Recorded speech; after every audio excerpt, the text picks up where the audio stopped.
came out onto the field and took a knee, the entire Bills bench emptied and was out on the field, and the way that the players, all of the players, the Bills and the Bengals, the way they formed a human wall around DeMar Hamlin, that let me know there that this was not that's something different, bro. another injury. That they hold cheerleaders and everything. You're behind that human wall that we shouldn't be seeing. They were trying to respect that young man's privacy, and rightfully so.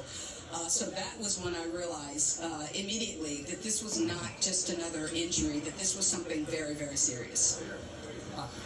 I have an appreciation for the fact that there's so much going on here that initially there was a sense that maybe they'd take 5 minutes and get loose and play. And as I'm looking at this, I'm thinking there's no possible way that that's going to happen. And it seems to me, Lisa, that it was Taylor and McDermott and their respective players who essentially threw up their hands and said, no, we're not.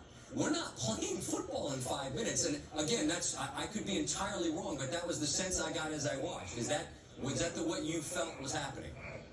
Well, initially, like you said, it seemed as if the players were just going to take some time and to process this and to try to regroup and refocus. I saw Stephon Diggs. Well, first we saw Sean McDermott call his team together. Right. That the Bills all got down on a knee.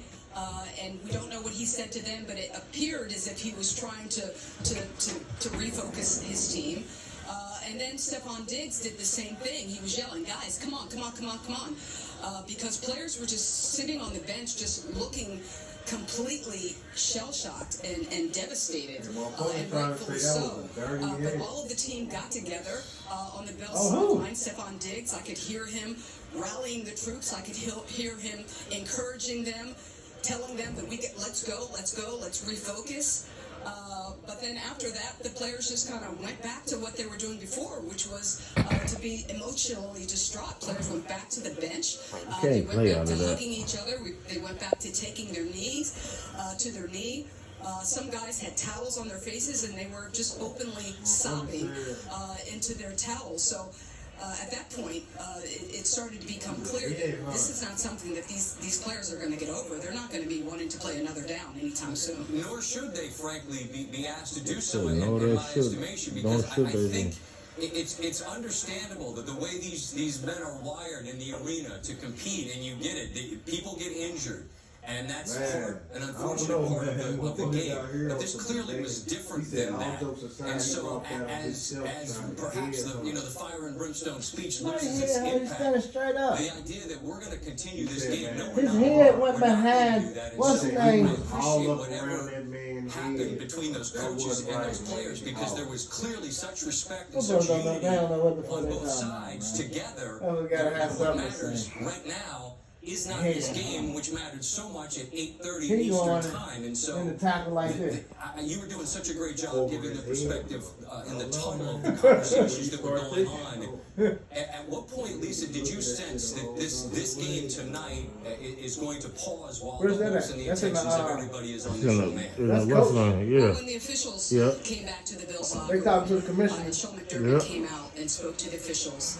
And then Zach Taylor came from the Bills locker room, came to the Bills locker room and met with officials as well. That's when I first started to sense that they're not going to continue this game. And you talked about the unity between players on both teams. It continued back in the hallways of the stadium when Bengals players, in still full uniform, were coming to the Bills locker room. Bills players started to come out, and they were hugging and shaking hands, and you could hear players saying, I'm sorry.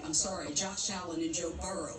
Joe Burrow came back here. Josh Allen, they shared a big hug, and Joe Burrow walked away looking devastated. So it doesn't really matter whose team DeMar Hamlin plays for. These players were all unified, just in the trauma and just the worry and the emotion that they were all feeling tonight. Lisa Salters in Cincinnati.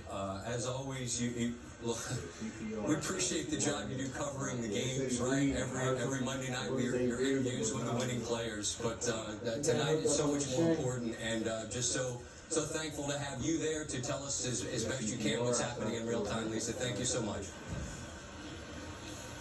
We have this statement from the National Football League, which was released, I don't know, 20 minutes ago. It's hard to know in real time. 22 minutes ago, there we are. Tonight's Buffalo Bills-Cincinnati Bengals game has been postponed after Buffalo Bills' Demar Hamlin collapsed, NFL Commissioner Roger Goodell announced. Hamlin received immediate medical attention on the field by team and independent medical staff and local paramedics. He was then transported to a local hospital where he was in critical condition. Our thoughts are with Demar and the Buffalo Bills. We will provide more information as it becomes available. The NFL has been in constant communication with the NFL Players Association, which is in agreement with postponing this game. Ryan Clark is back with me once again, and